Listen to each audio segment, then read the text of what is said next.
یەکتان باش خۆشحاڵم لە ئاڵلقەیەکی نوێی بەرنامەی ژیان و خەباتی یاران بە دیداری ئێوەی ئازیز شاد دەمەوە.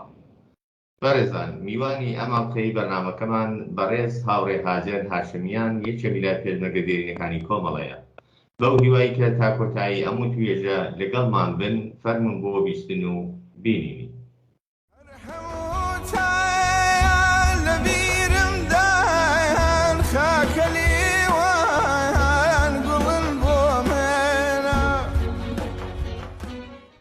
سڵاو هاوڕێ هازەرگیان، زۆر بەخێر بێیت بۆ بەشداری لەم بەرنامەیە و سوپاس دەکەم کە داوەتی ئێمەتان قبوڵ کردووە.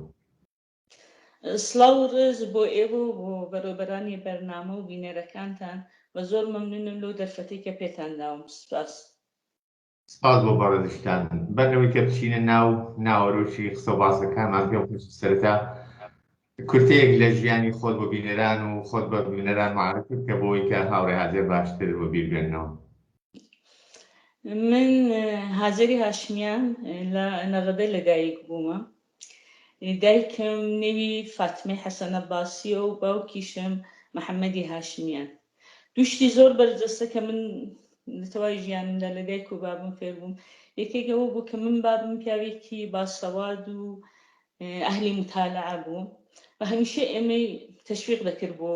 فێربوون و ئاموزش و زۆریش ئێمە حساس کرد بۆ مەسالی ئیجتیماعی دەوروبەرمە. دایکیشم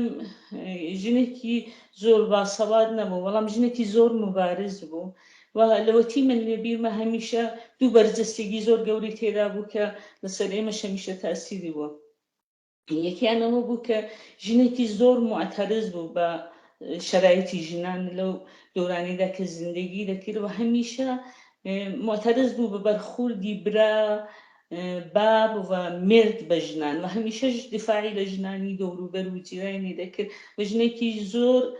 قەوی بوو لەو ڕابطەیەدا. شتێکی دیکەشیەوە بوو کە زۆر مەسەلەی دەورانی قازی محەممەد و پێشەوای زۆر لەسەری تەسیری دانابوو، مەخسووسەنەوەی کە مەدرسەیان بۆ کچان کردبووە. بۆیە من هەر لە منداڵیەوە هەم بە مەسایلی ئیجتیماعی حساس بووم، هەم مەسەلەی ژنان هەمیشە بۆ بەرجەستەوە بۆ مهم بووە. بۆ خۆشم تەحسیلاتی ئیبتیدایی و ڕاهنماییم لە نەغەدە بردووەتە سەرێ. دورانی ئاخریش بە خاتری ئاوارەیگی من لە مەهاباد و شنۆ ئیدامەی تەحسیلم داوە. دواییش دیپلۆمم لە شنۆ وەرگرت. من دوو دانە دیپلۆمی دیکەم هەیە، دیپلۆمێکی ئاڵمانیم هەیە و دیپلۆمێکی کانەداییم هەیە. لە کانەدایش تەحسیلاتی وانێکی حسابداریم کرد، مەدرەکی حسابداریم هەیە و یەک سری کورسی دیکەی کە مۆردی عەلاقەم بۆ لە کالج و دانشگای دامەم داوە. ئەمە کورتێک لە ژیانم.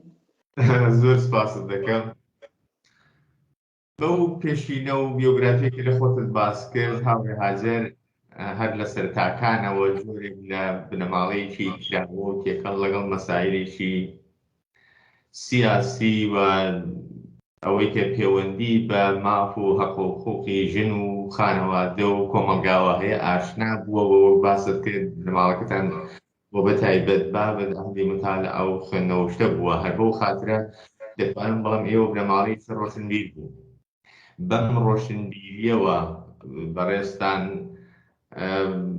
باڵا دەکەن تەمەتان لەسێت سەرەتاوەی کە بە ڕاپەڕینی 57 بەردەخۆن. بۆیە گومان لەوەدا نییە کە ڕاپەڕین بۆ ئێوە مەعنا مەفهومێکی تایبەتتر و ڕۆشنتری دەبێت. بەڕێستان ئەو سەردەما چۆن بیردێنەوە بەشداریتان یا ئەسڵەن حاڵ و هەوای سەردەمی ڕاپەڕین چۆن بوو بەلای بەڕێستانەوە؟ من لە دورانی قیامدا کە قیام بەر عەلی شاکرا حکومەتێکی دیکتاتۆری بوو لە ئێران، اختناقێکی زۆر حاکم بوو، هیچ گۆنە حەقی بەیانی و ئازادی مەتبوعات و توزانم هیچ شتێک نەبوو. هەمیشە مەترسی ساوەک لەسەری خەڵک بوو، هیچ کەس نەیدەبێرا هیچ شتێ بکە. دوای ئەوە من خۆ لە کوردستان زیندگیم کردو و فکرکەم لە زۆربەی ئێرانی هەروە فەقر و نەداری زۆر بێداری دەکرد و ئەو دوران جیا لەوەی کە اختلافی تەبەقاتی زۆر بەرچاو بوو، اختلافاتی دیکەش زۆر بوو لە دەورانی شادا، مثلا اختلافی بێری شانشینی و دێنشینی، اختلافی بینی کەسانی کە لە شارەکانی گەورە و شارەکانی چووکە زندگیان دەکرد، چون ئەکسەری ئیمکانات لە شارە گەورەکان بوو، لە چەندانە شاری گەورە، یا ئەوەی کە اختلافی زۆر بینی مثلا دەچی بۆ دێهاتی دەوروبەری شارەکان هیچ گونە ئیمکاناتی بێهداشتی نەدەدی، حتا خەڵک بۆ دەرزی لێدانێکدە بە هەستابان هاتبانە شارەکان، ئەو دەفحی ڕێگاوبان دروست نەکرا بوو، ئاو بەرق نەبوو، خەڵک مەخسووسەن خەڵکی دێهات زۆر بە نەداری دەیان بردەسەر، و زۆربەی من لەبیرمە زۆربەی دێهاتی دەوروبەری ئێمە دەچون مثلا هیچ ئیمکانێکیان نەبوو، کاری فعلەییان دەکرد، کاری فەسلیان دەکرد، دوای زۆریان دەچون بۆ کوورە پەسخانەکان، دەچون خانەوادەگی مثلا سێ چوار مانگی لەو کوورە پەسخانانە دەمانەوە کە بتوانێت ئیمکان شتێک پوڵێک لەگەڵ خۆیان بێننەوە و جستانیان پێ بگوزارێنن، باوجودی ئەوەش زۆر سەخت کاریان دەکرد، ژینی حاملەکاری دەکرد، منداڵیان دەبرد و ئەمانە، دیسان لە ئاخیرەکەیدا دەدی ساحێبکار حەقیقەی خواردون هەر ئاوەتەوای ماندوویەتیان هەروە بە خەسار دەچوو. منزومەوە تەسویرێکی کە ئەو دم لە زمانی شادا حزوری بوو کە منجەر بە قیام بوو و خەڵک ئیتر معتەرز بوون، فقط شاملی کەسانی فەقیر و زەحمەتکێش نەبوو، دەواقع تەماوی ئەقشاری جامعە دەستیان کرد بە مخالفەت و هاتن لە قیامدا شرکەتیان کرد، هەموو ڕۆژێ تەظاهرات و ڕاهپێمایی و ئێترازات بە هەر ڕۆژیش کە دەگوزەرا، چونکتم زمانیشە دەورانێکی اختناقی زۆر شەدید بوو، خەڵک ئەسەن نەفەسی نەدەتوانی بچێشێ، وەک ئەوەی کە هەوایەکی زۆر ئازاد هات بوو، خەڵک تینوو بوون، کتێب و زۆر بوو لە هەر جگایەک دەچوو خەڵک خەریکی خوێندنەوە بوو، شت فێر بوون بوو، بەحسی سیاسی دەکرا، یعنی هەر ڕۆژێش ئیتفاقێکی تازە دەکرا و خەڵک لەو جەوەدا دەیانویست بیگۆڕن و شتێکی زۆر باشتر بێنە جێگای. بەڵام لەپڕا لە ئاخیرەکانی کە چەند مانگما بوو و دەوڵەتی شار زۆر زەعیف بوو و شانسی ئەوە هەبوو کە وە دەربکەوێت، من بخۆم دەڵم لە نەغەدە لە تەواوی تەظاهرات و ڕاهپێماییەکان لە جەلەساتی چەپەکاندا حزورم بوو، جزوی یەکێک لە نمایندەی کچانی نەغەدە بووم کە لە ئەکسەری جەلەساتی کومیتەکاندا شرکەتم دەکرد، هیچ وەخت لە هیچ جێگایەک شعاری مەسەبی نەدەدرا، ئەسڵ مەسەبیش مەترا نەبوو، یعنی زۆرتەی خەڵک دەیانویست ئەو شتانی کە لە زمانی شادانەیان بوو بۆ قیامە شرایطێک بوجود بێنن کە ژیانێکی ڕاحەتتر و خۆشتر و ئازادیان ببێ، کە لە پڕ لە چەند مانگی ئاخیر ئەحساسمان کرد شعارەکە کەسانێکن یەک سری شعار دێنێ نێو جونبشەکە، کە یەواش یەواش وەختێک نەیان دەهێژە و شعارانە مەترا بێ بە چوماق دوی خەڵک دەکەوتون دەهاتن تەظاهرات و شتەکەیان لەبێ دەبێت و کەسێکیان بەنێوی ئایەتوڵا خومێنی مەترا دەکرد، کە من بخۆم قەتم نەبیست بوو، چون دەڵم لە نەغەدەکە شارێکی کورد و تورک نشین بوون، ئەوانەیە دیکەش چون هەموو تەظاهراتەکان من کورد و تورک بە یەکەوە شرکەتیان بوو، هیچ کام لەوانە نەیان دەناسی چێە، فقط جەماعەتێک بوون دەڵم دەهاتن دەیانویست تەظاهرات و شتەکە بشێوێنن ئەو شعارانە بە خەڵک تەحمیلکەن، کابێ کە چەند مانگێک گوزەرا و ئیتر شا هەڵات و جمهوری ئیسلامی هاتە سەرکار و بە ڕفراندۆمێکی بەڵێیانە خۆیان بە خەڵک تەحمیل کرد، بەڵام لە کوردستان خۆشبەختانە لە هیچ شوێ کوردستان جوابی بەڵێی وەرنەگرت و جوابی نەیەکی دەندانشکەنیان پێداوە. منیش خلاصار لەو فەزایەدا لەو جەریانەدا و لەو جەوەدا بە پێشینەیەکی کە بووم زۆر متالعەم دەکرد، لە هەموو جەلسەیەک شرکەتم دەکرد، فعال بووم، بڵنگوم بەدەستەوە بوو لە تەظاهرات و شتە شعارم دەدا، کولەن بخۆشم زۆر ڕوشتم کرد، هەم لەباری فکریەوە لەباری ناسینی جامعەوە لەباری سوالاتێکی کە بووم دەهاتی پێشی جوابیان بۆ پەیدا بکەم. زۆر باشە، ئەو سەردەما کە ئەو دەور نەشەد بووەوە ڕاپەڕین لە ئارادایە و دواتری شا لە دەسەڵات دەکەوێت کوردستان بە جۆرە لە جۆرەکان ئازاد دەبێت، ئەو ئازادیە کە بەڕێستان باست کرد زۆر بەربەرینتر دەبێت، دەیجا بەڕێزیشتان زۆر چالاک لە هەموو ڕووداوەکاندا هەسوڕاو بووی دەور نەشت بووە، بەڵام پرسیاری من ئەوەیە کە پێشزەمینەکانی باس کرد کە دەرکردنی فاصلەی تەبەقاتی و شەرایطی خەفەقان و نەبوونی ئازادی و زۆر شت لەوانە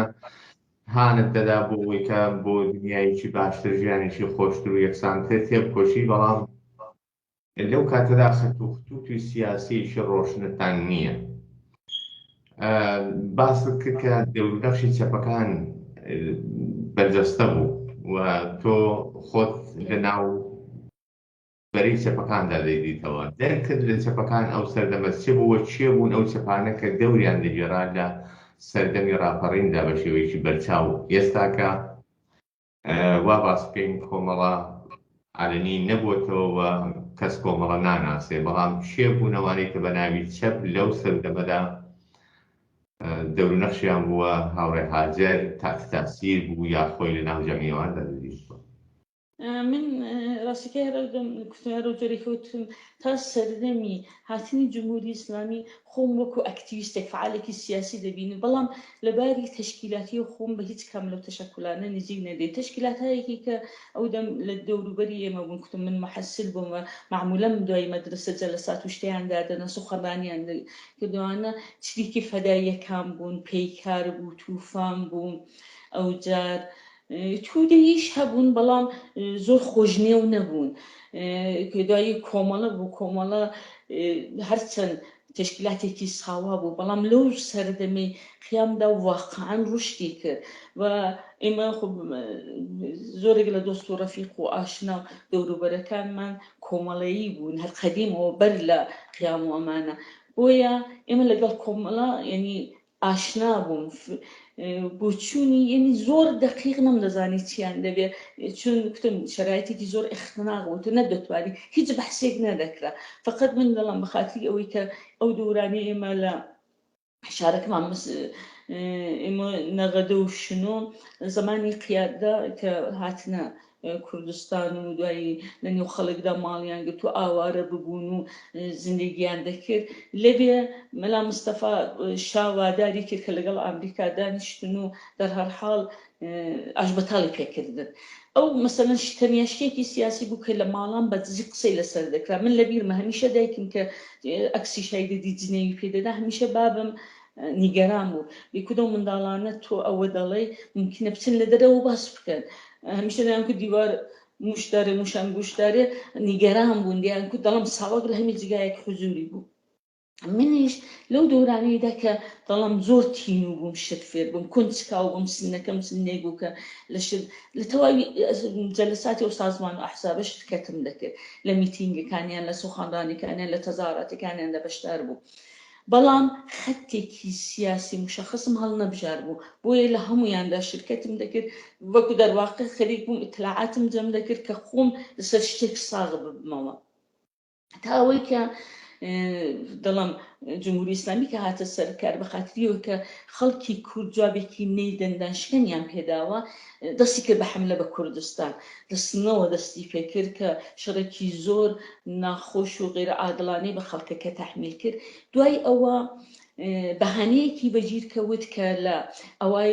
28 فەروەردین ساڵ 58، یعنی زۆر زوو دوای ئەوەی کە جمهوری ئیسلامی دامەزرا، لە نەغەدا حزبی دموکرات وانێکێکی گرت و میتینگێکی گرت و کە لەوێ لەو میتینگەدا تەقەیەک کرا، هیچ کەس نەیزانی و تەقەیە لەکوێ دەستی پێکرد و میتینگەکە هەڵوەشاوە، خەڵک هەڵاتن دەرهەڵ تەقە و شەڕ و هەڵات دەست پێکرد، منجەر بە شەڕێکی چەند ڕۆژە بوو لە نەغەدا کە معموڵەن بە نێوی شەڕی کورد و تورک نێوی لێ دەبن، بەڵام واقعیەتەکە ئەوە نەبوو. لەو شەڕەدا شەڕی بینی جمهوری ئیسلامی و خەڵکی کورد بوو، چون هەر لە ئەڤڵەوە لەسەر قەڵایەک بوو لە بەستەتی منتەقەی تورکنشین، کەسێک بە تیربار قەناسەوە دانیش بوو، سێدانە لە کوچەی ئەسلی نێونەغەدەی نیشانە گرت بوو. من بۆ خۆم شاهیدم، لەو دەڵام کە خەڵک لە دێهاتی دەوروبەرەوە زۆر هاتبوون لەو میتینگەی حیزبی دموکراتدا شرکت بکەن، بابێک کوڕەکەی لێوم بوو. ئێمە لەبەر دەرگا ڕاوساوی لەو خیابانی ئێمە بابەکە کوڕەکەی لەو بەری خیابان دیت، کوڕەکە و بابەکە کە یەکتریان دی، کوڕەکە بە هەڵاتن هات بوو لای بابی، دروست لە وەسەتی خیابان گولەیەکیان لە قەلبی کوڕەکەدا. کوڕەکە لێوێ کەوت بابی هەڵات کە بچێ کوڕەکەی هەڵبگرێ دروست گولەیەکیشیان لە کەللەی ئەودا. منزومە ئەو کەسێکی تیراندازی دەکرد معلوم بوو کەسێکی ئامۆزشتی دەیە لەناو ڕاحەت کەسێکی عادی ناتوانێت تەقە بکات و دروست ئەو جێگایانی کە کوشندەیە بی پێکێ و لێی بدا. ئەو شەڕە دەڵم شەڕێکی زۆر ناخۆش بوو، خەڵکێکی زۆری تێدا چوو. متەئەسفانە منیش باپیرم لەو شەڕەدا کوژرا، مێردی پورم کوژرا، یعنی جەبێکی زۆر ناخۆش هاتە پێش. دوایی بە میانجیگەری فکر کەم شێخ عیزەدین و چەند کەسی دیکە هەویستیان سولحێک بە وجود بێنن بێن مزاکرە بکەن و ئەمانە وەختێک ئەو کوردەکان و ئەحزابی کوتیان باشە ئێمە حازری مزاکرە بکەن با کەس بێ مزاکریان لەگەڵ بکەین، بە تانک هاتنە نێو خیابانەکانی کوردنشین بە دەستیان کرد بە تیرەندازی بۆ خەڵک. مەزبوو ئەو شەڕێک کە دەستی پێکرد ئێمەش ئاوارە بووین، یعنی لە نەغەدە نەماینەوەی تر هەستان چوین بۆ مەهاباد. لەوێەوە ئیتر من کەمکەمە خۆ مدەتێکیش گوزەرا بوو، زۆرتر لەگەڵ جەمعەهای سیاسی ئاشنا بووم. چەند خاڵی زۆر بەرجەستە منی بەرەو کۆمەڵە کێشا. ئەو خاڵانە یەکێکی ئەساسیەوە بوو کە کوتم من باوجودیەوەی کە لە خانەوادەیەکی زۆر فەقیر بە دنیا نەهات بووم، بەڵام هەمیشە فەقرم لە دەوروبەری خۆم دیت بوو و ئەحساس کرد بوو بۆ دەمزانی چەندە ئەو خەڵکە زەحمەت دەچێشی مواقعەن قەت هیچ بە هیچ ناگەێنن. لە کۆمەڵەدا ئەحساسم کرد ئەو سوالانی کە من هەمیشە بووم و ئەو خەڵکەم دەدیت بوو ئەوە جوابیان هەیە، دەیان هەبێ مبارزەی تەبەقاتی لە نێویاندا مەسەلەیەوە، دەیان هەبێ فەقیر و هەژار و کرێکار و زەحمەتکێش بە ئاسایش و ئارامش و ژیانێکی ئینسانیان ببێ. ئەوە یەکێک لە خاڵەکان بوو کە منی سەزف کرد. دوایی شعارێکی دیکە کە کۆمەڵی دەیدا مەسەلەی بەرابەری ژن و پیاو بوو. من کوتم هەرە بە وانێکی کە هەمیشە دایکم کەسێک بوو ئێمە معتەرز بە شەرایەتی ژنانبار هێنا بوو، باعث بوو کە ئەو مەسەلەیەش بۆ من بوو خۆشم هەر لە منداڵێتیەوە ئیحساسم دەکرد هەم لە خانەوادەوە هەم لە جامعەوە هەم لە نێو خزمەکەم و کەسدا. من 2 ساڵی ئاخری مەدرسەشم لە مەدرسەی کوڕانە تێکەڵاو خوێن، یعنی لە هەمووی ئەوانەدا ئەوەم بە تەواوی وجودەوە ئیحساسم دەکرد وەکو ئینسانێک لە زۆر جێگا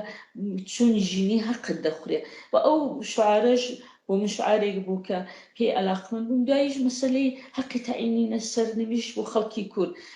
خەڵکی کورد من وەکو کەسێک کە لە کوردستان زیندگیم کردو زۆر وانێکی لە حقوقی ئیبتیدایی هەر ملیەتێک کە شایانێتی وە دەبێ پێی بگە وانەیەک بوو مەحروم بوون. ئەوڵین شتەوە بوو کە بە زبانی خۆیان نیان دەخێن، یعنی هیچ کوردێک نەبوو کە بتوانێت بە زبانی خۆی بخێنێ، فەرهەنگی کوردی پەرە پێ بدەن و بتوانن بەڕاحەتی بژین و کارەکانی خۆیان بکەن. چون خەڵکی با سەوادیش کەم بوو هەمیشە ئەمە زۆر بەرچاو بوو کە لە چوون بۆ ئیدارات و ئەولا ئەوە یەکێک مانعێکی گەورەیە لە بەردەستیاندا. دوایش ئەسڵم بە کوردستاندا نەدەگەیشتن، هیچ ئیمکاناتێکی لێ نەبوو. ئەو جۆرەکەی پێم گوتی لە دێهاتی کوردستان نە ئاو هەبوو، نە بەرخ هەبوو، نە لەگاوبان هەبوو، نە هیچ شتێکی بێهداشتی هەبوو، نم هەتا دەڵم دوکتورێک دەرمانگایەک شتێکیشیان نەبوو. ئەوانە 3 شتی ئەساسی بوون کە منی بە کۆمەڵە نزیک کردەوە. بە لەگەڵ وەختێک دوای مەهابەت لەوێ زیندگیمان دەکرد چوون بۆ شنۆ بەخاطر شەرایەتی کاری بابم. ئیتر من لەوێ ڕسمەن لەگەڵ کۆمەڵە کارم دەکرد، دەچوون بۆ مەقەڕی کۆمەڵە لە جەلساتەکانیان بەشدار بوون، جەلساتی سیاسی و نظامی ئامۆزشیاندا دەچوون تەڵیان دەبووم. دوای کۆرێکی ژنانیان بوو بۆ نێوی کۆری ئافرەدان بووم بە عوزوی ئەوێ. لەوێرا من لەگەڵ کۆمەڵە کارم کرد تا ئەوەی کە دوای ئەو وەزعیەتە لە شنوێ بووین لەوێ شنو تۆپباران کرا، چون جمهوری ئیسلامی تەسمیمی گرت و شارەکانی کوردستان یەک بە یەک حملەی پێدەکردن و دەیهێویست بیانگرێ. لەوێ دیسانەکانە ئێمە دوای ئەو تۆپبارانە هەستاین ئاوارە بوون چوونە دەوروبەری خانە پیرانشار کە لەوێ من هەر لەگەڵ تەشکیلات لە ئێرتباطدا بووم کە دوای مدەتێک کە لەوێ بووین ئیتر ئەو شەرایەتی ئاوارێگی و هیچ شتێکمان لەگەڵ خۆمان نەهێنا بوو، ماڵ و زیندگی و کار و هەموو شتێکی خانەوادەمان تێکچوو بوو. بۆیە تەسمیممان گرت 2 دانە ئینتخابمان بوو، یا بچینەوە بەرەو شنۆ کە هێشتا دۆڵە نەیتوانی بوو تێدا مستەقر بێ، یا بگەڕێنەوە بۆ نەغەدە کە تەشکیلات لەوێ داوایان لە من کرد بۆ کاری مەخفی مەخفی تەشکیلاتی نەغەدە بچم لەوێ کار بکەم کە من چوومەوە نەغەدە لەوێ مدەتێک لەوێ بووم هەرچەند من لە کاری لە تەشکیلاتی علەنی و هەستا بوون چوومە تەشکیلاتی مەخفی دواییش من کوتم کە دایکم خانەوادەی لە شەڕی نەغەدەدا لە دەستدا بوو زۆر بەرچاو بوو ئەو جارەکانە خاڵیشتم متەئەسفانە دوای چەند مانگێکی ئێمە چوینەوە ئەویش هاتەوە لە هیچ خۆڕایی بدونێتە هیچ شتێکی کردبێ نە ئینسانێکی وابەستە بە تەشکیلاتێک بوو هیچ کارەیەک نەبوو زۆر بێگوناح بۆ ئێدامیان کرد ئەمانە هۆهایەک بوون کە ئێمە شەرایەتی مبارزەی بۆ من وەکو هەم لە نێو خانەوادەماندا چون زۆر ترسیان هەبوو نیگەران بوون زۆر سەخت کردبووە هەمیش وەختێک چوونەوە نێو نەغەدا شەرایەتێکی زۆر ئەمنیەتی و پۆلیسیان بەوجود هێنابوو ئەکسەرەن هەموو جێگایەک پڕ بوو لە پاسدار و کومیتەیی و مەخسووسن لە منتەقەی کوردنشین خەڵکیش تازە دەهاتنەوە دەگەڕانەوە سەر ژیان و ئەمایان بەڵام باوجودی ئەوە ئێمە تەشکیلاتێکی نێوشارمان بوو کە من عزوی یەکێک لە عزوەکانی و تەشکیلاتی شار بووم بە لەوێ مەسئولیەتی کار لەگەڵ ژنانی هەوادارم بە عوهدە بوو کە لەوێ زۆر کارمان دەکرد پەخشی ئێلامیە و ئیتلاعیە و خەبەرنامە و جەزبی هەواداری تازە بۆ کۆمەڵە و یارمەتی کۆکردنەوە بۆ کۆمەڵەوە ئەو جارەکە ئیتلاع ڕەسانی و ئیتلاعات جەمکردنەوە ئەوانە هەموو مەسئولیەتیایەک بوون کە بوومانەوە زۆر بەباشی بردمانە پێش بە خاتری ئەوە مەخسووسەن بەشی کچەکان کە لەوێ ڕاحەتتر دەمانتوانی هەڵبسوورەین و مەخفی بوون و ئەساسەنیش ئەو جنبشە بە نەزەری من یەکێک لە ستونی فەقراتی جنبشێکی کە لە کوردستان بوو ژنان بوون و ئەوان زۆر لە ڕشتی ئەو جنبشەدا تەئسیریان بوو باعث بوو کە ئێمە زۆر فعال بین و نێومان دەرپچێ هەتا چەندین مەدرسەی کچانەکە ئیتلاعی و خەبەرنامەمان پەخش کردبووە چەند نەفەریان لە تودێیەکان گرتبوو کە ئیتلاعیەکانیان هەڵگرتبوو بیدەن بە مدیری مەدرسە ئیتر وەڕز ببووم بەدەستمانەوە نیان دەزانی چۆن بەدەستی هەوادارانی کۆمەڵەوە وانەکەن دەڵم باوجودێکی شەرایەتێکی اختناقی زۆر شەدید بوو جاری وا بوو مەسەلەن ئێمە سەعاتی 4 شەو هەڵدەست 4 نیوە شەو هەڵدەستین دەچوین بۆ پەخشی ئیتلاعیە و ئێلامی ئەمانە ئەمە بۆ بەهۆی ئەوەی کە لەوێ هەموو بۆ خۆم ئیحساسم کرد تحتی تاقیبم تقریبا ئەوایلی ساڵی 61 هەم ئەوەی کە تەشکیلات نامووی بۆ ناربووم کە ئێوە لەو چون و دەبێت هەرچی زووتر لە شار بێنەدە کە ئەمە من بەڵێ و تەشکیلاتی ژنانی کە کومیتەی ئەسلی بووین جەماعەتم سعی کرد بەڕێیان بکەم و یعنی نەمێننەوە لە شار دوای بۆ خۆشم لەگەڵ یەکێک لە هاوڕەکانم هەستین تقریبا ئەوایلی ساڵی 61 بوو بە دەرکەوتین لە تەرەقی مەهاباتەوە هەستین هاتینە دەرێ هاتین بەرەو حاجی عەلیکان و لەوێ هاتینە مەقەڕی کۆمەڵە زۆر باشە من لێرەدا بۆی کە زۆر لەو بەحسێک کە ئێستا کرد دوور نەکەین پێم خۆشە پرسیارێ بکەم سەبارەت بەوەی کە باسی ئەوەت کرد کە سەرەتاکان هەموو شوێی مەقەڕەکانی کۆمەڵە و جلساتی کۆمەڵە دەکرد و دیارە سایری کەسەکانی دیکەش هەروە بوون و دواتر بەپێ ئەو گۆڕانکارێنەی کە دێنە پێش و ئیشارەتان پێکرد تەوسیە دەکرێت کە وەکو تەشکیلاتی مەخفی بچێەوە ناو شاری نەغەدە کار بکەین پرسیارەکەی من ئەوەیە کە زۆربەی هەرە زۆری تشکیلات مەخفیەکانی ئەو کاتانەی کە دوای گیرانەوەی شارەکان و هاتنەوەی دەوڵەت و داگیرکردنی شارەکانی کوردستان زۆربەی هەرە زۆری ئەو کەسانەی کە وەک تەشکیلات مەخفی مابوون و ناو شارەکانە و کەسانە بوون کە پێشتر بە جۆری جۆرەکانی تەشکیلاتی عەلەنیدا زاهیر ببوون عەلەنی ببوون ئەوە بەپێی تەجروبەی بەڕێزتان کە ئەوەتان تەجروبە کردووە چەندە سیاسەتێکی دروست بوو ئەو کەسانی کە پێشتر عەلەنی کار بوون دواتر لە بەشی مەخفیدا سازمانیان بدەیت هەر ئەوەش هۆکار بوو کە زۆر زوو ئەو کەسانە بە مەخزیەوەی دەوڵەت توانی شارەکان داگیر تا زۆریان لەو دەچوون و یا مەجبور بوون شار دەجێبێڵن و بچنە ناوەڕێژی پێشمەرگەوە یاوەی کە دەگیران ئەمە چەندە سیاسەتی دروست بوو پێم خۆش بوو هەڵسەنگانی تر لەو بابەتەوە بکەیت مسلما سیاسەتی دروست نیە چون تۆ وەختێکی کاری مەخفی دەکەی مەخصوصان لە شەرایەتێکی ئەمنیەتی ئاوە شەدیددا تۆ دەبێ مهرەکانت دووپارێزی و ئەو مهرانەی کە دەیان ناسن و عەلەنین من دەڵم ئێمە خانەوادەیەک بووین هەر بنێوی مەخصوصان دایکمیان هەردەیان کردەوە ژنە کۆمەڵەیەکە یعنی هەر بۆ نێوەیان دەبردن دوایی ئەو شەرایەتی کە بۆم باسکردن وەکو خانەوادەش ئەمە زۆر بەرچاو بوو بەڵام بە خاتری ئەوەی کە من فکر دەکەم زۆر ئێمە ئاعتمادمان بە خەڵک بوو بۆ واقعانیش خەڵک هاوکاری لەگەڵ دەکردین لە شارەکانی کوردنشین مەسەلەن هەر لە نەغەدە کە دەڵام ئاوە جەویەکی زۆر نظامی حاکم بوو ئەمنیەتی بوو هەموو شتێک لە ژێر زەڕێبیندا دەگوزەرە باوجودی ئەوە من مەسەلەن لە بیرمە هەوادارەکانی پێکار لە پڕا دەهاتن من مەسەلەن یەکێک لە هەوادارانی پێکار کە لە ڕزایەوە هەڵدەستا دەهات پێ بچێ بۆ شنو لە ڕێگایە لە نەغەدە ئیحساسەکە تەحتی تاقیبە هەر لەوێ هەستا بوو هات بۆ ماڵی ئێمە دەرحاڵکە دەیزانێ ئێمە کۆمەڵەیین بەڵام هاتبوو بە خاتریەوە کە ئیحساسی خەتەری دەکرد و خەڵک ڕایان دەگرتن هەتا ماڵی ئێمەش نەچووبە من بوو خۆم ئەگەر لە منتەقەی کوردنشین ئیعلامیم پێبا ئیتلاعیم پێبا بەزانی بام کەسێک بە دوون دەکەوت دەخۆم ڕادەدی دەرگای ماڵێک بکەمەوە بچمە ژوورە بڵم ئەرێ خەریکن وە دوون کەوتون دەتوانن ئێوە بمشانەوە دیان شادمەوە من مثلا هەتا خوشکم ئەویش هەواداری کۆمەڵە و کاری سیاسی دەکرد لە ماڵی خۆمان کە پاسدار دێتە نێو ماڵەکەمان و دەی هەبێ بیگیرێ خوشکم لە ماڵێ بە دەردەکەوێ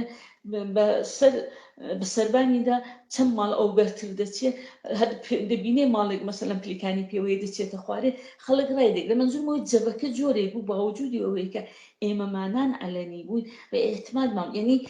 خۆمان بە تەگ نەدەدی دەمانزانی وەکو لە جنبشێکداین و خەڵک لە پشتسەرمان ڕاوەستاون بەو ئێعتماد بە نەفسە بوو کە هەتا ئێمەش قبوڵمان دەکرد چون هەر من زۆرێک لە کەسانێکی کە کارمان دەکرد هەمومان ناسراو بووین بەڵام شایدیش بەشێکیش ساویلکەیی بوو چونکی زۆر مجرب نەبووین لە کاری سیاسیدا و حتا خودی تەشکیلاتیش یا سوزانم تەوەهممان بوو بە جمهوری ئیسلامی چونکی لە هەر حاڵ قیامێک کرا بوو دۆرانێکی ئازاد بە وجود هات بوو پێمان وانە بوو ئاوا مانیە خەشین و ئاوا بێڕەحمانە خەڵک دەگرێ و ئێدام دەکا و دەکوژێ و هەر ئەو دەمبین دوای ساڵی 60ەوە من لە نەغەدە حتا زۆر کچی نەوجەوان کوڕی نەوجەوانیان دەگریان شکنجەیان دەکرد ئێعدامیان دەکردن تەجاوزیان پێدەکردن من دەڵم خاڵی خۆم کەسێک بوو کە واقعا هیچ سابقەیەکی تشکیلاتی و کاری سیاسی نەبوو گرتیان ئێعدامیان کرد ئەوە باعث بوو تر کەم کەم کۆمەڵەوانی کرد من دەڵم وەختێک بۆ خۆم هاتمە دەرێ کۆمەڵە دیسان تەسمیم بوو من بۆ تشکیلاتی مەخفی بنێرێتەوە کە بەڵام هاتن دوای یەکمان کە مەخفی بووم و حاجی عەلیکەن هاتن قسەیان لەگەڵ کردم چون مرەتەب خانەهای تیمی مانێک دەبوون ئەلەنی دەبوونەوە خەڵکیان دەگرت دیان بردن زۆرێک لە ئۆپۆزیسیۆنەکانیان گرت زۆر خەڵک لەو درا ئەو جار ئەوانش نەختی هەویستیان محکەم کاری بکەن هەرچەند دەڵم زۆر کەسیان هەر بوو لە شارەکان کە ئەلەنی بوون نا سیاسەتێکی حتما سیاسەتێکی دروست نەبوو بەڵامی تر شرایطەکەی ئەوە بوو ئەوانشەوەیان ڕاستە بێبخان ئەوە لانیکەم بۆ کۆمەڵە سدقی دەکرد ئەوەی کە سیاسەتێشی ئەگەرچی دروست دەبوو بەڵام لە ڕووی بێتەجروبەیی و ئەوەی کە تەشکیلاتێکی تازە پێگەیشتووە لە کاتێکدا خۆی ئەلەنی کردوێتەوە و خەریکە تەشکیلات پەرە پێدەدا کە هەمزەمان دەرگیری مقاومەتێکە کە دەبێت لە ئەلەیهی دوژمن یا جمهوری ئیسلامی شکڵی بدا ئەو سەردەبا بەداخەوە سەردەمێکی زۆر توولانی نییە لەگەڵەوەی کە دەیەوێت خۆی بناسێنێ خۆی پەرە پێبدا هەمزەمانیش شەڕێکی تەحمیلکرا و لە بەرابەریە خۆی دەبینێتەوە هەر بۆیە پێم وایە فرسەتەکان زۆر کەمتر لەوە بوون کە تەجروبەی کافی پەیدا بکەن بۆی لە بیری دواڕۆژ و استراتیژی دوورماوەدا بن کە دەبێت چۆن تەشکیلاتەکەیان بەتایبەت لەناو کۆمەلگادا تۆپمە بکەن بۆیە ئەو ئیشکالاتانە بەرچاو دەکەون کە بەرەسان وەکو تەجروبە باستان کرد دیارە من بەپێی تەجروبەی خۆشمەوەی کە بیرم دێت ئەمانە بەرچاو بوون و دەکرا ئەگەر جۆرێکی دیکە سازماندەهی و تەوەجوو بە تەشکیلاتی مەخفی و تەرکیبێکی دیکە لە کەسەکان بکراوە بێگومان کەمتر شایەد لە سەردەمەدا تیمەکان یا تەشکیلات مەخفیەکان لەو دەچوون بە هەر سوورەت بچینە سەر ئەو بەشی کە بەڕێستان دێنە بەشی تەشکیلاتی ئەلەنی و ئەلەنە دەبن بە پێشمەرگەی کۆمەڵ لەگەڵەوەی کە ئەو کات هەڵسوڕانەکەتان لەباری مەخفیشدا کۆمەڵێک موشکلات و ئاسەنجی بووە کاتێک کە دەبی بە پێشمەرگەش وەکو ژن پێشمەرگەی ژن و کۆمەڵە سونەتێکی نوێ هێناوێتە کوردستان قەبلەن باو نەبووە شتێکی تابوو بووە و تابۆی شکاندووە ئەو ئاستەنگانە وەکو فەرد ئەگەر لەگەڵ بەڕێستان ڕوبەڕوو بێتەوە دەتوانانی ئاماژە بە چی بکەی بۆ تا جێ دەکەوێت تا کۆمەلگا وەری دیگرێ و قبول ئێمە وەختێک هاتی دەنێ و کۆمەڵە دەڵام یەکێک لە زۆر بەرجەستەکیانی کۆمەڵە هەر لە نێو شاری ژێنی وەختێک شارەکانیش ئازاد بوو ئەوە بوو کە ژنی زۆری لەگەڵ بوو شاید دەمەکو پێشمەرگە مسەلح نەبوون بەڵام لە هەموو جێگای کاریان لەگەڵ کۆمەڵە دەکرد دەهاتن لە شارەکانی متەفاوت چون کۆمەڵە خۆ لە مێژ بوو وە یەک سری تەشکیلاتێکی بوو کە پێشتر بنا بە ئەو تەشکیلاتە وەکو پایەیەک بوو بووی بە دەهاتن لە شارەکان معرفیان دەکردن دەدیت کەس دەهات مثلەن لە شارەکانی دیکەی ئێرانەوە ژنهای زۆریان لەگەڵ دەهاتن کەسانێک دانیشتوو بوون کە دەهاتن لەگەڵ کۆمەڵە کاریان کردبوو دەهاتن لە نێو ینی حزوری ژنان لە نێو کۆمەڵەدا بەرجەستە بوو دوای بەڵام واقعیەتی ئەوە بوو ژن لە کۆمەلگا نەفقەت لە ئێران لە هەموو جگایەک ژن حقوقی بەرابەری نییە و کۆمەڵش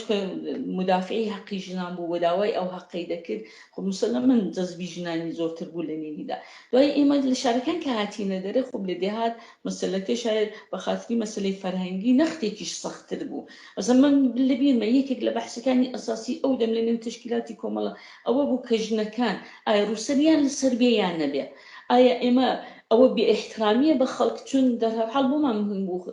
ئێمە بەشێک لەو جومشە ینی کۆمەڵە وانە بوو فقط تعدادێک مسلح بن و جیابن لە خەڵک ئێمە لە هەموو جێگایەک لەگەڵ خەڵک تێکەڵاو بووین بە پێمان خۆش بوو ئەو خەڵکە هەر هەمیشە لەگەڵمان بن و نەمان دەویست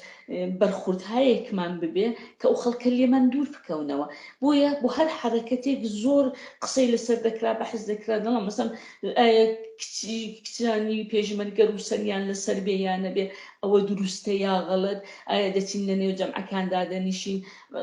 زۆر خەڵک زۆر تیژ بوون زۆر دقەتیان دەکرد چون لە کوردستانیش ئەحزابی دیکە مەخصوصن حیزبی دموکرات زۆر دیژی مەسلەی حزوری ژنان لە نێو کۆمەڵەدا قسەی دەکرد و کافرن و خوشک و برا بۆیان فەرق ناکات و ژینیان لەگەڵدا ینی ئەمانە شتایەک بوون کە جەوێکی بە وجود هێنا خەڵک زۆر دەقیقتر بوون لەسەر ژنەکان و بەرخوردیان لەگەڵ خەڵک بەڵام خۆشبەختانە من پێم وایە یەکێک لە شتەکانی کە زۆر گەورەیە و خەڵک احتمالێکی زۆر زۆری بە کۆمەڵە کرد رابطەی سەمیمیەت و خۆشەویستی لە نێو ئەو پێشمەرگانە کە هەم لە نێو خۆیاندا بوو هەم بە خەڵکیان نیشان دەدا چون ئەو جەمعای کە ئێمە بوومان کەسانێک بوون کە دەمانویست دنیایەکی زۆر جوان و خۆش هەم بۆ خۆمان هەم بۆ دەوروبەرمان هەم بۆ خەڵک پێک بێنین ئەو خۆشەویستی و رابطەی ئینسانی کە دەمانەویست بە وجود بێنین باعث بوو لە نێو خەڵکدا ئێمە زۆر زوو جێکەوتین بە هیچ وەخت من بۆ خۆم بەبیرم نایە هیچ ژنێک لە منی پرسی بێ ئەرێ بۆ ڕووسەریتان لەسەریانە ئەرێ نۆژ دەکەنیانە ئەرێ ئێوە دەڵێن کۆمونیستن منزوریان چیایە کافرینیانە یعنی هیچ وەخت لەگەڵ ئەو پرسیارە ڕووبەڕوو نەبووین بەڵام ئێمە بۆ خۆمان چون جەمعێکی تعدادێک جەماعەتی ڕۆشنفکرمان لە نێودا بوو ئەو مەسەلەی مهم بوو بە بەحسی زۆر لەسەر دەکرا مسلمەن کۆمەڵە قەت ئەوەی نەکرد بە دوی دواکەوتوی خەڵک نەکەوتین کە بڵێن ناچوو خەڵک ئەوە قبول ناکە حتما کەسانێکی شتیاندا بوو کە بۆیان سەخت بوو قبولی ئەوە بەڵام بە کوژن ئێمە زۆر مەسئولیەتمان لەسەر شان بوو ئەوەی کە ئەوڵەن شرایطێکی زۆر سەخت کە لەباری فیزیکیەوە زعیفتر بووین دەبێت تحملمان کردبە بەخاتیەوە کە سابت کەین بەرابەرین وەکو ژن و لە نێو ژن و پیاوەدا دەبێت چەند بەرابەر زەحمەتمان کێشا بکە ئەو کارە بکەین پار بە پیاوەکان ڕۆیشتبین دوای ئەوە واقعیەتی ئەوێنین کۆمەڵش شتێکی لە حەواکەوتو نەبوو ئەو کەسانێکی لە کۆمەڵشدا زندگییان دەکرد لە نێو جامعەدا هاتبوونە دەرێ بە هەمویان وانە بوو یەک ڕۆژە و یەک ساڵە و دو-سێ ساڵە کاملەن نەزەریان بگۆڕدرێ لەسەر مەسەلەی ژنان ئەوانیش دیسان زۆر جێگا بەعزەن دەدیت ژنانی کە لە نێو کۆمەڵەدا بوو وەکو کەسانێکی کە ئەوان دەبێ هوشیار بن، کەسی دیکە بەرخوردیان پێ نەکا، ئاگایان لێبێ، یعنی ئەو حاڵەتە بەرابەرە لە نێو ئەوانیشدا نەبوو کە ئێحساس بکەن ئەرێ ئێمە دەبێ ئەمانە پا بپای ئێمە خەریکی مبارزە دەکەین و دەبێت لە هەموو حقوقێک بەرابەر بن. بۆ مەسەڵەن مەسئولیت وەرگرتن بۆ ئینتخاب بوون، چون لە نێو کۆمەڵەدا هەر کەس یان مەسئولیەتێکی وەردەگرێت ئینتخاب کەمتر بە ژنەکان ڕێی دەدرا. لەسەر ئەو قسەم دەکرێت کە وەکو ژن لە جامعە و لە نێو تەشکیلات و ئەولاڵاتن کتم هەر واقعیت ئەوەیە کە لە نێو کۆمەڵەش ئێمە شتێکی تافتەیەکی جودا بافتە نەبووین، ئێمەش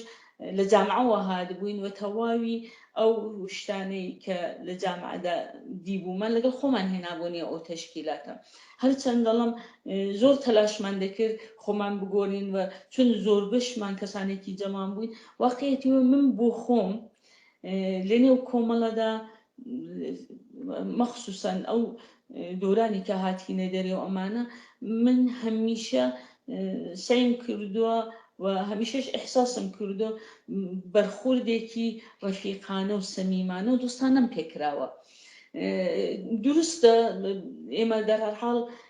لە کۆمەڵەدا دەمانتوانی زۆر لەوە زۆرتر شەرایەتی ژنان ڕشت بدەین،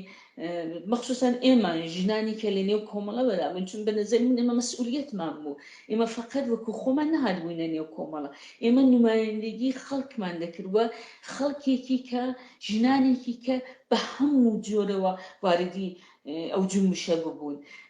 منداڵیان فەدا کرد بۆ هاتبوون، منداڵیان ناردبوو بۆ نێو پێشمەرگایەتی، هەمیشە لە هەر ئەرسەیەکدا کۆمەکی پێشمەرگیان کرد و شتیان بۆ کۆ دەکردەوە. من دەڵم لە شارەکان یەکێک لە ئەساسی ترین کەسانێکی کە هەموو کارەکانی پێشمەرگیان دەکرد و دەیان شاردنەوە، هەتا لە دێهاتیش کە دوایی وەختێک شەرایەتەکە سەختتر بوو پێشمەرگیان دەشاردەوە، لیباسیان بۆ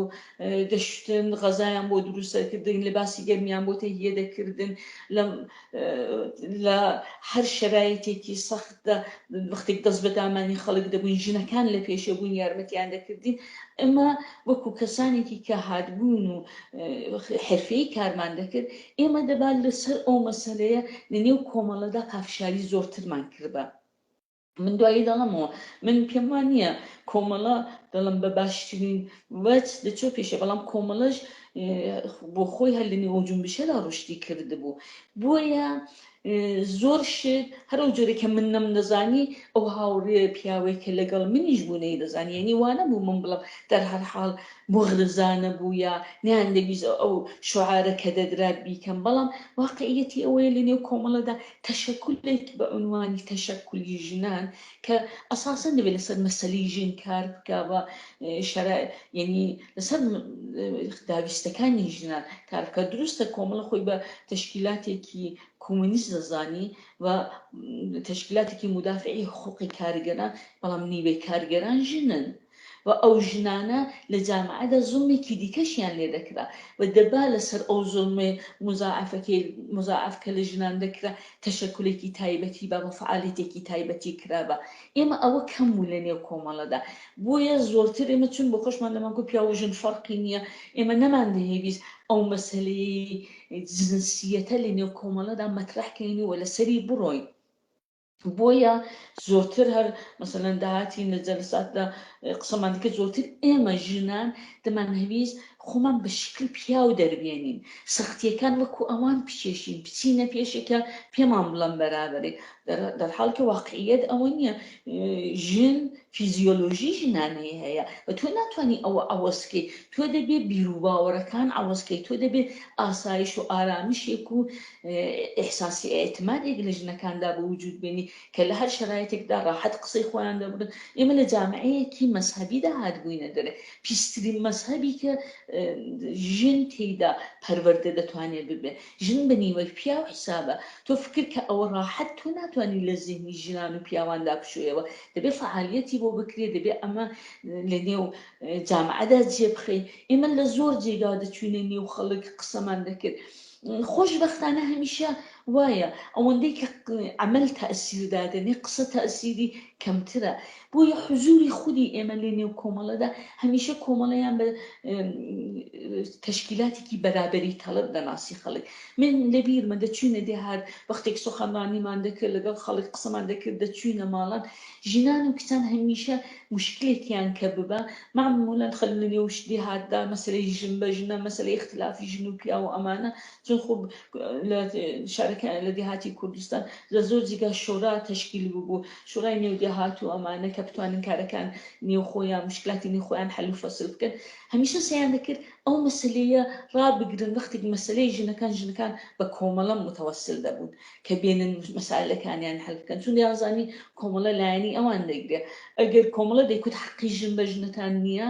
ئەگەر چوبانە لای حیزبی دموکرات جەریمەی دەکردن پوڵێکی لێ وەردەگرتن و دەکوت مهم نییە کارەکەش کراوە بەڵام کۆمەڵە پێشی پێدەگرت بۆیە ئەمانە شتایەکن کە لە عەمەلدا دەمان کرد من بۆ خۆم پێم وایە ئێمە لە حضوری کۆمەڵە لە کوردستان لەسەر کەیفیەتی ئەو جنبشە تەئسیری زۆر ئەساسی بوو من ئەوە لێ پرسم کە تەئسیراتی کۆمەڵە لەسەر ئەو جنبشە دیارە بێگومان ئەو جنبشە و خودی کۆمەڵەش یەکەم و کوڕی نەبووەوە بەڕێستان زۆر دەقیق هەندێک شتان باس کرد کە لە زمانی کەمتر لە میوانەکان من دەیویستم زۆر واقعیشن بەڵام بەعکسەوە ئەگەر بەشا بکەین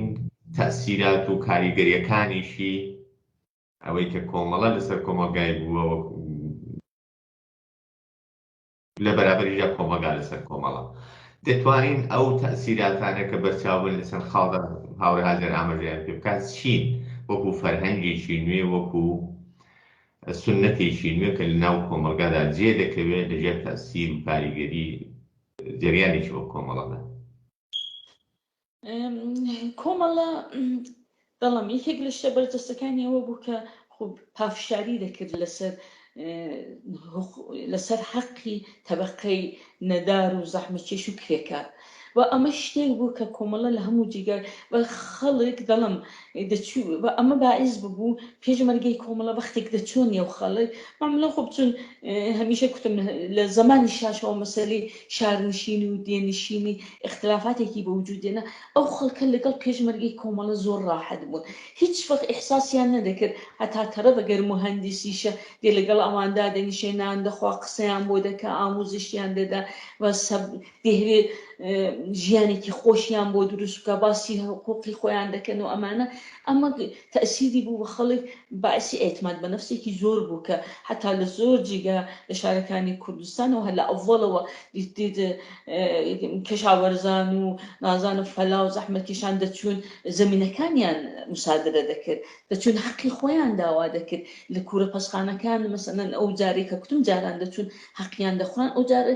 وانەیەک بوون خاستیان بوو یعنی دەچون لەو کوورە پەسخانەکانیان دەکرد دەچون لە ئەڤڵەوە لەگەڵ ساحبکار قسەیان دەکرد و خاستەکانی خۆیان مشەخص دەکرد بە زوو داوای زۆر شتیان دەکرد کە حەقیان بوو و ئەوانە هەموو بە زۆر شتی دیکە ئاوە لە جەنبەی تەبەقاتیەوە تەئسیری دانابوو و دەیان کرد هەتا ئێستاش لە زۆربەی کوردستاندا دەبینین کە زۆرێک لە جنبشەکانی بە وجود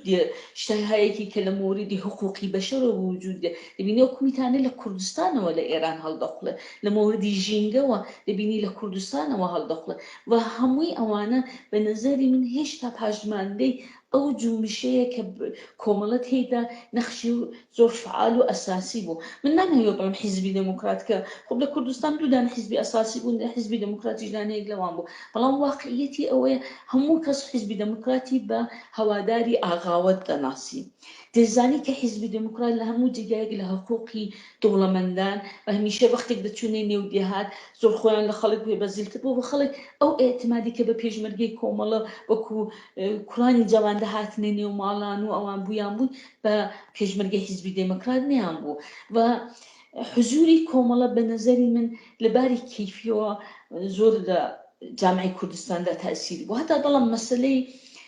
بێهداژ من ماوەیەک لە دەرمانگای کۆمەڵە کارم کرد لێرە خەڵک داهاتن ئێمە سەیمان دەکرد زۆر لەسەر مەسەلەی سڵامەتی و بێهداشت و خاوێنی و ئەوانە قسە بکەین و ئەو ئیمکاناتێک کە بوومان لە اختیاری خەڵکمان دادەنا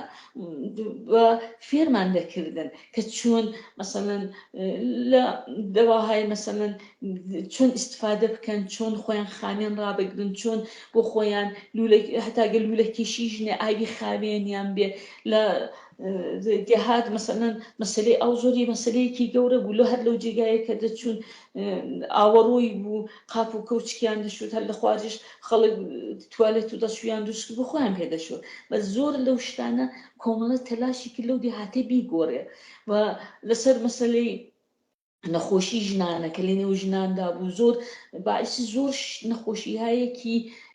پیس دەبوو لە نێویاندا کە ئێمە هەمیشتە تەلاشمان بۆ ئاموزشمان دەدان و ئەومان تێدا بۆ وجود دێنا دوایی لەسەر مەسەلەی ژنان ئێمە هەمیشە لەسەر حقوقی ژنان قسەمان دەکرد کە ژن نابێ تەم بدا بەو شتانی کە لە جامعەدا باوە و بە کەمیان دەزانن ژن بەرابەرە لەگەڵ پیا ئەوەندەی کە بۆ خۆمان دەرکمان بوو بۆ دەمانزانی فێری خەڵکمان دەکرد و هەمیشەش ئێمە هەمیشە حزورمان بوو هەمیشە لە نێو خەڵکدا ئەو ئاگاهگەریەمان کردووە متەقابلەنیش واقعان خەڵک بە دڵێکی ئاوەڵا و زۆر پڕمەحەبەتەوە ئێمەیان ڕادەگرت ئێمە یەکێک لە شتەکانی کە ورەی پێدەداین ئەوە بوو کە وەختێک دەچوونی نێو ئەو دێهاتە خەڵک زۆر فەقیر بوو بەڵام هەموو شتێکی لەگەڵ ئێمە بەش دەکرد بە مەحزێک کە دەچوینە دێیەک ژنەکان ئەگەر دەیاندیتە نانیان نییە سەری تەندوریان هەڵدەکرد دەستیان دەکرد بە نانکردن کەمترین شت کە نان و پەنیر و ماست بوو دەیانهێنا لەگەڵ ئێمە تەقسیمیان دەکرد یعنی حازر بوون لە غەزا و ئیمکاناتی منداڵەکانیان بدەن کە پێشمەرگەی پێڕا بگرن بۆ چون پێشمەرگیان لە خۆیان دەزانی دەیانزانی ئەو مبارزەیە کە هەیە خەڵک زۆر مەخصوصاً دوای ئەوە کە دێهاتی کوردستان گیرانەوە ئەمنیەتی تێر بۆ پایگایان تێدا دروستکردن هەر جارێک کۆمەڵە دەچوونی ئەو دێهاتی دوای دەهاتن حملەیان بۆ دێنان منداڵەکانیان دەگرتن لێیان دەدان عەزیەتیان دەکردن بەڵام هیچ کام لەوانە باعث نەبوو کە ڕووترشی بکەن من بۆ خۆم هیچ یەک جار بەبیرم نایە لە تەوای ئەو مودەتێک کە لە نێو پێشمەرگە بووم و لە دێهات و شارەکان دەگەڕاوم کەسێک دەرگا بدەی و بڵم پێشمەرگەی کۆمەڵم دەرگەت لێ نەکەنەوە بڵێن نا تەحویلتان وەرناگرین حتا ئەگەر هەواداری ئەحزاب و سازمانی دیکەش ببن ڕاست زۆر ڕاست زۆر بەداخەوە وەختی بەرنامەکە مەجال نادا زۆر زیاتر گوێ لە قسەکانت بگرین و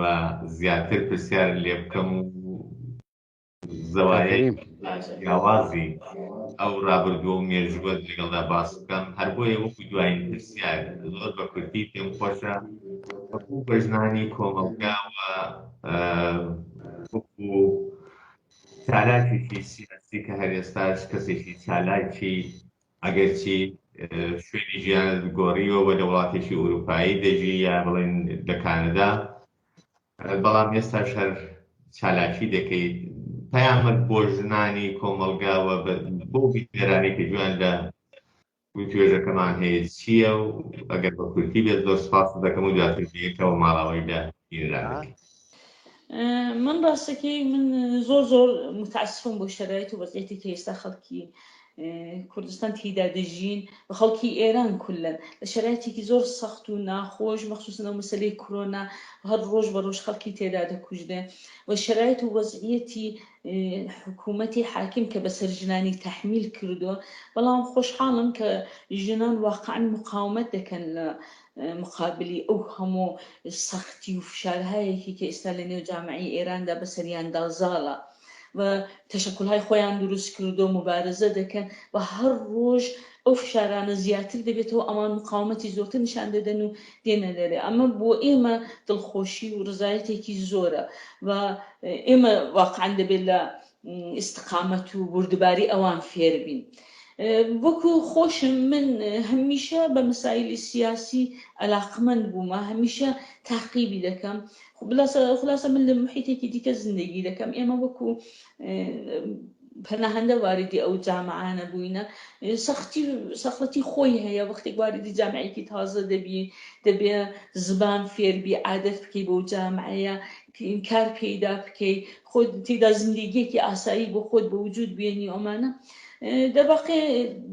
خۆشبەختانە ئێمە بەخاتری وەگەواردی هەر جامعەیەک بووین تعدادێکی زۆر دۆست و ڕەفیق پێکەوە بووین ئەو پشتیوانی یەکترمان هەمیشە بووە و توانی وانەمەکو جەمع یارمەتی دەری یەکتر بین و هەمومان ژیانێکی ڕاحەت و ئاسوودەمان هەیە تەنیا دڵنیگەرانەکەمان هەر ئەوەیە کە ئەو جامعەیەکە تێیدا خانەوادەمان تێدا دەژی ئەو کەسەی ڕابردوومان بووە ئێستا لە شەرایەتێکی زۆر سەخت و تحتی حاکمیەتی یەکێک لە خراپترین و دشخینترین حاکماندان کە هیوادارم بتوانن ئەوە لە بین بەرن و ڕانێکێکی ژیانێکی ئینسانی و ئاساییان بوێت بەو هیوایە زۆر سپاس بۆ بەشداری خۆشەویستان ئەوەی کە پێشکەشتان کرا و توێژێک بوو سەبارەت بە ژیان و خەباتی زۆر بەڕێز هاوڕێ حاجر هاشمیان یەکێک لە پێشمەرگە دێرینەکانی کۆمەڵە بەو هیوایی کە فەرنجی ئێوەی ئازیز بوو بێت تاڵقەیەکی دیکەی بەرنامەی ژیان و خەباتی یاران هەموو لایەکدان بەشاری دەستکردن سپاس هاوڕێ حاجر داستان دەکەم